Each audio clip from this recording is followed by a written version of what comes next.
Audible Audible हो रहा है ना? तो ठीक है, अलर्ट हो गया आप लोग, बैठ जाइए। मैग्नेटिज्म टॉपिक में पढ़ा रहा था, ठीक है ना। तो मैग्नेटिज्म में सबसे पहले मैंने आपको इंट्रोडक्शन दे दिया था, इंट्रोडक्शन का एक वीडियो भी दे दिया था, ठीक है ना। खूब ध्यान से देखिएगा, एकदम अलर्ट रहिए, एक ही बार में सीख जाने की कोशिश करिए, ठीक है ना, सीख जाता है आदमी। तो मैग्नेटिज्म में पहले आपको इंट्रोडक्शन का एक वीडियो मैंने दे दिया था। उसके बाद नेक्स्ट आपको मैंने क्या कहते हैं, बॉयड सैवर्ट लॉ का वीडियो भी दे दिया था, और स्टेट एक्सपेरिमेंट का वीडियो भी दे दिया था, और ऑफलाइन भी पढ़ा दिया था, ठीक है ना। इतना काम मैंने कर दिया था, इतना काम हो गया था। तो अब एक एक पॉइंट के 15-15 मिनट के 3-4 वीडियोस मैं बना रहा हूँ, ठीक है ना। और आप लोग सुन भी रहे हैं और वीडियो में भी है। जो 19-20 होगा रिवाइंड करके देख लीजिएगा, वो तुरंत परफेक्ट हो जाएगा, ठीक है ना। और प्रॉब्लम लगाते समय आप इन सबसे एकदम एक्विप होकर मेरे सामने आइएगा। प्रॉब्लम लगाते समय मैं बेसिक्स के लिए नहीं बोलूँगा कि ये बात होती है, ये आपको आना चाहिए। जो मैं बोल रहा हूँ रिकॉर्डेड है, इससे अच्छा क्या हो सकता है। रिकॉर्डेड को आप दोबारा सुनेंगे तो उस समय जब मैं प्रॉब्लम्स लगाऊंगा तो ये सारी बात आपको आनी चाहिए। और एक भी बात का मैं इस्तेमाल ऐसा नहीं करूँगा जो मैं बोल नहीं रहा हूँ किसी भी सवाल में, ठीक है ना। तो इससे ईजी क्या हो सकता है, ठीक है। तो अब आप देखिए, मैं आपको एक छोटी सी बात यहाँ बताने जा रहा हूँ, गौर से देखिए। इसके बाद वीडियो कट कर दीजिएगा।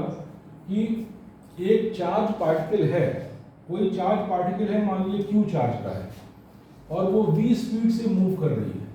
अगर कोई चार्ज पार्टिकल है और v वेलोसिटी से मूव कर रही है एक मैग्नेटिक फील्ड में, जिसकी मैग्नेटिक फील्ड इंटेंसिटी b, बात समझ में आई। अगर कोई charge particle q v speed से एक मैग्नेटिक फील्ड में मूव कर रही है और मैग्नेटिक फील्ड इंटेंसिटी b है किसी पॉइंट पे फील्ड के, या मान लीजिए यूनिफॉर्म मैग्नेटिक फील्ड है, हर जगह पे मैग्नेटिक फील्ड इंटेंसिटी b है, तो ऐसे केस में उस चार्ज पार्टिकल पे जो मैग्नेटिक फोर्स लगेगा वो क्या होगा, बेटा, Q V cross B, Q into V cross B, ठीक है। ये फोर्स लगेगा, ठीक। एक छोटी सी बात मैं आपको और बता दूं, एक एक बात मेरी सुनिए, बहुत लंबी बात भी नहीं होती है, ऐसा नहीं बहुत ज़्यादा बातें मैं बोलता हूँ, जितनी बातें बोलता हूँ उतना ही सुनिए, कोई किताब मत देखिए, एक भी सवाल अब तक नहीं फंसा, आगे भी नहीं फंसेगा, मैं बता रहा हूँ।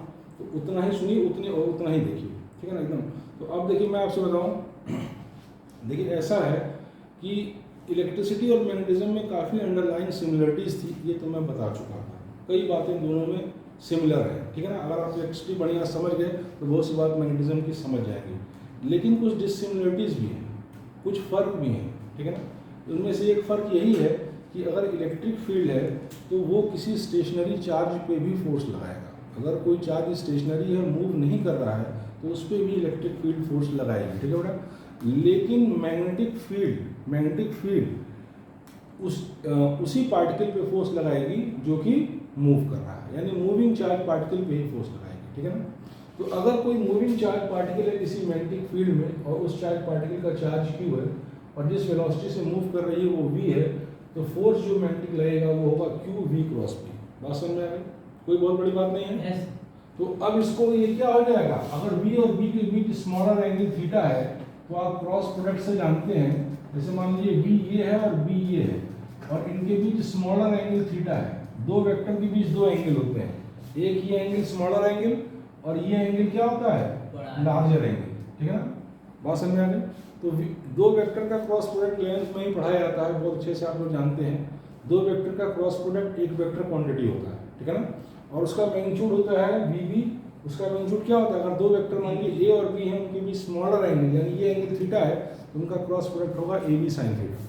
बात समझ में आ गई। इस केस में V और B हैं तो क्या हो जाएगा, QVB साइन थीटा। मेरी बात समझ में आ गई बेटा, कोई बहुत बड़ी बात नहीं है, छोटी छोटी बात बता रहा हूँ, ठीक है ना।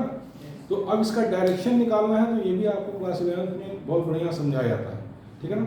इसका डायरेक्शन निकालने के बाद मैं फिर से रिपीट कर दे रहा हूँ, हालांकि ये मैं एक्सपेक्ट नहीं कर रहा हूँ कि आपको क्या कहते हैं, ये चीज़ आपको बताना है, ये आपको आना चाहिए, ठीक है ना, अब तक सेकेंड ईयर में पहुँचने के बाद।